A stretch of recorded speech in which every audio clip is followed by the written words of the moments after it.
নমস্কার, good morning বাংলায় আপনাদের স্বাগত। আজ সকাল সকাল চলে এসেছি আমি মান্ডবী, আর আমার সঙ্গে রয়েছে টনি অগাস্টিন। অবশ্যই তন্ময়দার কোলে চড়ে এসে উপস্থিত হয়েছে এবং আপনাদের সকলকে আরো একবার জানিয়ে দিই গুড মর্নিং। আজ সকাল বেলায় আপনাদের সকালটাকে সুন্দর করে সাজিয়ে গুছিয়ে দেওয়ার জন্য আমরা ছন্দে ছন্দে আজ পথ চলবো, অর্থাৎ আবৃত্তি শুনবো। এই আবৃত্তি যিনি শোনাবেন তিনি আমাদের আজকের অতিথি সোমা কাঞ্জিলাল। শুভ সকাল সবাইকে। এবং সকাল সকাল যখন শুভ সকাল বললেই সকালটাকে সুন্দর করে দেওয়ার জন্য সকালের সুমধুর কোনো কিছু কবিতা আমাদের শুনিয়ে দাও। আজি প্রভাতে রবির কর, কেমনে বসিল প্রাণের পর, কেমনে বসিল গুহারে আধারে, প্রভাতে পাখির গান। না জানি কেন রে এতদিন পরে জাগিয়া উঠিল প্রাণ, জাগিয়া উঠেছে প্রাণ। ওরে উথলি উঠেছে বাড়ি, ওরে প্রাণীর বাসনা প্রাণীর আবেগ রুধিয়া রাখিতে নারী। থর থর করি কাঁপিছে ভূধর, শিলারাশি রাশি পড়িছে খসে, ফুলিয়া ফুলিয়া ফেনিল সলিল, গরজি উঠিছে দারুণ রোষে। হেথাই হোথাই পাগলের প্রায়, ঘুরিয়া ঘুরিয়া মাতিয়া বেড়াই। বাহিরিতে চাই দেখিতে না পাই, কোথায় কারার দ্বার। কেন রে বিধাতা পাষাণে হেন, চারিদিকে তার বাঁধন কেন। ভাঙরে হৃদয় ভাঙরে বাঁধন, সাধ্রে আজিকে প্রাণের সাধন। লহরীর পরে লহরী তুলিয়া, আঘাতের পরে আঘাতে কর। মাতিয়া যখন উঠেছে পরাণ, কিসের আধার কিসের পাষাণ। উথলি যখন উঠেছে বাসনা, জগতে তখনই কিসের ডর। আমি ঢালিব করুণা ধারা, আমি ভাঙিব পাষাণে কারা। আমি জগতে প্লাবিয়া বেড়াবো গাহিয়া, আকুলে পাগলে পারা। কেশ এলাইয়া ফুল কুড়াইয়া, রামধনু আঁকা পাখা উড়াইয়া। রবির কিরণে হাসি ছড়াইয়া, দিবরে পরাণে ঢালি। শিখরে হইতে শিখরে ছুটিব, ভূধরে হইতে ভূধরে লুটিব। হেসে খল খল গিয়ে কল কল, তালে তালে দিব তালি। এত কথা আছে, এত গান আছে, এত প্রাণ আছে মোর। এত সুখ আছে, এত সাধ আছে, প্রাণ হয়ে আছে ভোর। কি জানি কি হলো আজি, জাগিয়া উঠিল প্রাণ। দূর হতে শুনি যেন মহাসাগরের গান। ওরে চারিদিকে মোর একই কারাগার ঘোর। ভাং ভাং ভাং কারা, আঘাতে আঘাতে কর। ওরে আজ কি গান গেয়েছে পাখি, এসেছে রবির কর। অসাধারণ। আমাদের সকালটা খুব সুন্দর হয়ে গেল। সকালবেলা রোগীর ওপরে রবীন্দ্রনাথ ঠাকুরের কবিতা, এর থেকে আর ভালো কিছু হতেই পারে না। কিন্তু টনি, শীত পড়েছে, জাঁকিয়ে শীত পড়েছে, তো এই শীতের একটা কবিতা শোনার ইচ্ছা আছে কি তোমার? দিদি সমাধি, শীতের একটা কবিতা শুনিয়ে দাও। নিশ্চয়ই শীতের কবিতা অবশ্যই শোনাবো, কিন্তু তার আগে একটা কথা আমার বলার আছে। সেটা হচ্ছে আজকের এই যে অনুষ্ঠানে আসতে পেরেছি, তোমরা সবাই খুব ভালোবেসে আমাকে ডেকেছো, আর সেই জন্যই আমাদের এই চ্যানেল 10 সমস্ত বন্ধুরাও দেখছে সকালবেলার এই অনুষ্ঠান। আর আমার পক্ষ থেকে চ্যানেল 10 সবাইকে যেমন জানাচ্ছি শীতের উষ্ণ অভিনন্দন, একই সঙ্গে সবাইকে জানাই অসংখ্য ধন্যবাদ। তাদের এই ভালোবাসার টানেই কিন্তু আজকে সকালে আপনাদের সঙ্গে আমি এতটা সময় কাটাতে পারছি। 1408 সালে আনন্দ মেলায় প্রকাশিত হয়েছিল 21 পৃষ্ঠায় অবনীন্দ্রনাথ ঠাকুরের একটা ছোট্ট কবিতা। সেটা এমনি প্রকাশিত হয়নি, ওই 1408 সালের যে আনন্দ মেলা তাতেই প্রকাশিত হয়েছিল 21 পৃষ্ঠায়। সেই যেখানে শীতের বাতাস বইছে খরতর, বৃদ্ধ তমাল শাখা তাহার কাঁপাই থর থর।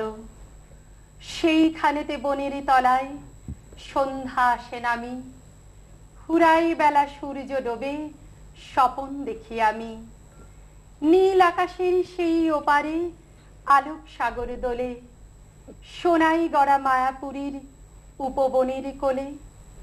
মনে ভাবি ভাসিয়ে তরি খুঁজতে চলে যাই, কার খোঁজে যে যেতে হবে মনে কিছুই নাই। হারিয়ে যাওয়া তারে খুঁজে চলে আমার হিয়া, রঙিন সাজে রঙে রাঙা আলোয় সাঁতার দিয়া। খুব সুন্দর। এই শীতের এই আবহটা যখনই আমরা পেয়ে যাই তখন মনের মধ্যে একটা অন্যরকম আনন্দ হয়। পিকনিক, ঠিক টনি পিকনিক এড়িয়ে পিকনিকের যাওয়া পরিকল্পনা কি হয়েছে এর মধ্যে? প্রচুর প্রচুর। হ্যাঁ, পিকনিক সঙ্গে থাকে এবং অনেক ভালো ভালো খাওয়া দাওয়া। তো, সোমাদি কি খেতে ভালোবাসো?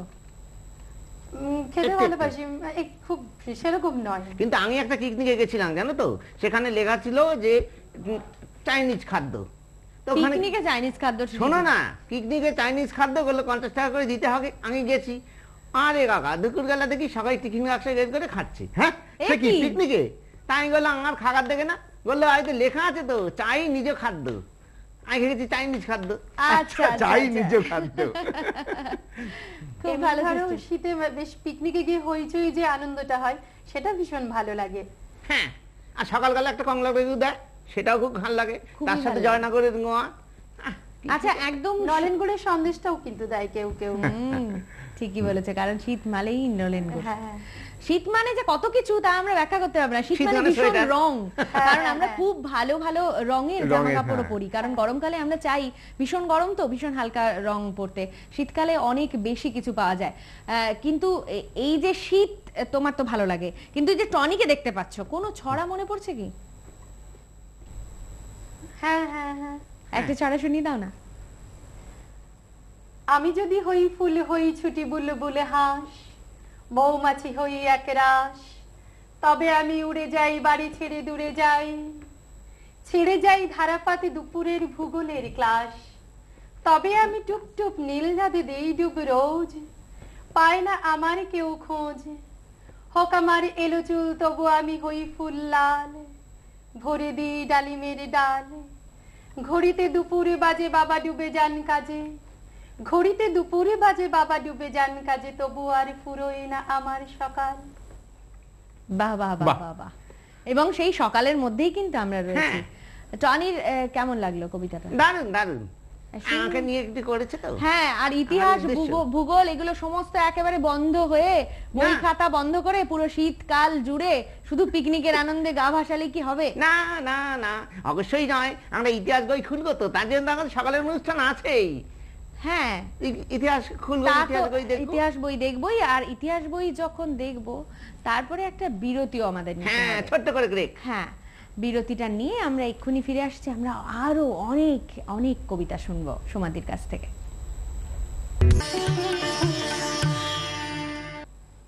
আমরা একটু আগে ইতিহাস বই পড়লাম, অর্থাৎ আমাদের একটা স্কুল জীবন বা বিদ্যালয়ে নিয়েই আমরা এখন রয়েছি। তো সেই সম্পর্কিত একটা কবিতা এখন শুনে নেব। আমরা জানি জয় গোস্বামীর একটা অত্যন্ত বিখ্যাত কবিতা আছে। বিখ্যাত কবিতা মালতীবালা বালিকা বিদ্যালয়। তুমি আমাদের শোনাবে?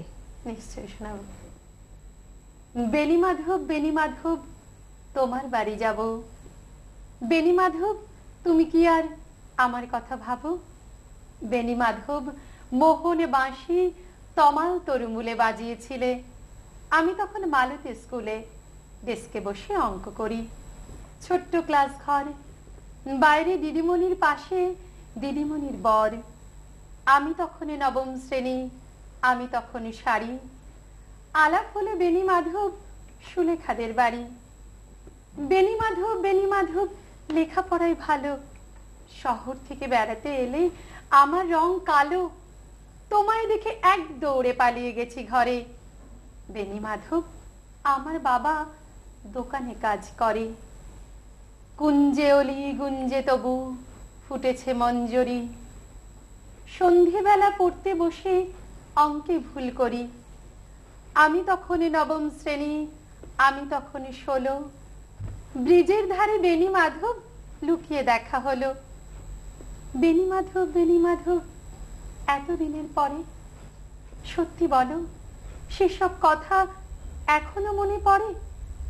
সেসব কথা বলেছ তুমি তোমার প্রেমিকাকে? আমি কেবল একটি দিন তোমার পাশে তাকে দেখেছিলাম আলোর নিচে, অপূর্ব সে আলো, স্বীকার করি দুজনকেই মানিয়েছিল ভালো। জুড়িয়ে দিল চোখ আমার, পুড়িয়ে দিল চোখ। বাড়িতে এসে বলেছিলাম ওদের ভালো হোক। রাতে এখন ঘুমোতে যাই একতলার ঘরে, মেঝের উপরে বিছানা পাতা, জ্যোৎস্না এসে পড়ে। আমার পরে যে বোন ছিল চোরাপথের বাঁকে মিলিয়ে গেছে, জানি না আজ কার সঙ্গে থাকে। আজ জুটেছে কাল কি হবে, কালের ঘরে শনি। আমি এখন এই পাড়ায় সেলাই দিদিমণি, তবু আগুন বেনি মাধব, আগুন জলে কই। কেমন হবে আমিও যদি নষ্ট মেয়ে হই। বেনি মাধবরা বেনি মাধবদের মতনই থাকুক, কিন্তু আমরা এবার টনির কাছ থেকে অভিধান বলবে কি আজকে? খুব তো প্ল্যান করছো অন্যরকম। না কি করি তাহলে? শোনো শোনো, তোমার একটা ছড়া বলি। হ্যাঁ, তো সেইটা আমাকে তো বলছো না যে তোমার মনে মনে একটা ছড়া বলার ইচ্ছে হচ্ছে, কিন্তু সাহস জানালা আর কি। চলো একটা ছড়া শুনিয়ে দাও। কি ছড়া? ওই আমার লেখা ছড়া শোনাই। দূষণ, কলকাতাতে দূষণ ভীষণ, সবাই ভীষণ চিন্তিত। কি করা যায় কি করা যায় এই নিয়ে ভাই সব ভীত। কেউ বলে লোক লাগিয়ে সাজিয়ে তার ওজন স্তর, কেউ বলে এখন থেকেই কয় দল চলে জীবনভর। আমার মতে এই মুহূর্তে দুইজন উপযুক্ত, বঙ্গের জন আগ্রাহাম আর গণশ্রী সেনগুপ্ত।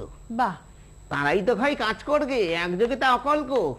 তাকেই সবাই বলবে লোকে গণসৃজন প্রকল্প, বনসৃজন প্রকল্প। বাহ, খুব সুন্দর, খুব সুন্দর একটা ছড়া আমাদের শুনিয়ে দিয়েছে টনি। টনি তো ভীষণ খেতে ভালোবাসে, টনিকে ডেডিকেট করে এইরকম খাওয়া সম্পর্কিত কিছু একটা শুনিয়ে দিতে পারবে সমাধি? হ্যাঁ নিশ্চয়ই, ভবানী প্রসাদ মজুমদার একটা অদ্ভুত ছড়া। তাই তাই ছাগলেতে কিনা খায়, কিনা বলে পাগলে।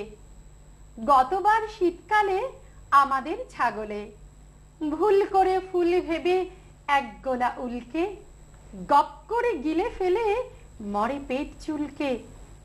তারপরে ঘটল কি বলে দিই সাচ্চা, এবছর মাঘ মাসে হলো তার বাচ্চা। বাচ্চার রূপ দেখে হাসি প্রাণ খুলে রে, গায়ে তার সোয়েটার বোনা সেই উলে রে। খুব সুন্দর টনি, সাবধান কিন্তু। আমাদের গাড়ি ছাগলটা যদি উলকুল খেয়ে খেলে খুব মুশকিল।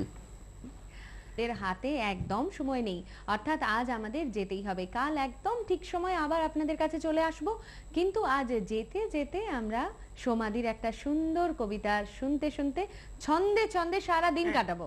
সমাধি শুনিয়ে দাও। অপূর্ব দত্তের একটা বিখ্যাত কবিতা আকাশের জন্য। একের পরে দুই, ইচ্ছে করে আকাশ তোমায় একটুখানি ছুঁই। তিনের পরে চার, সত্যি করে বলো দেখি আকাশ তুমি কার? পাঁচের পরে ছয়, মা বলেছে আকাশ নাকি সবার বন্ধু হয়। সাতের পরে আট, এই নাও আকাশ তোমায় দিলাম ভুবনডাঙ্গার মাঠ। নয়ের পরে 10, সত্যি বলছি আকাশ তোমার হবে না অপযশ। 11 আর 12, আর কতদিন আকাশ আমায় ভুলে থাকতে পারো। 13 পরে 14, মেঘের ভেলায় আকাশ তোমায় পাঠালাম এই পদ্য। অসাধারণ।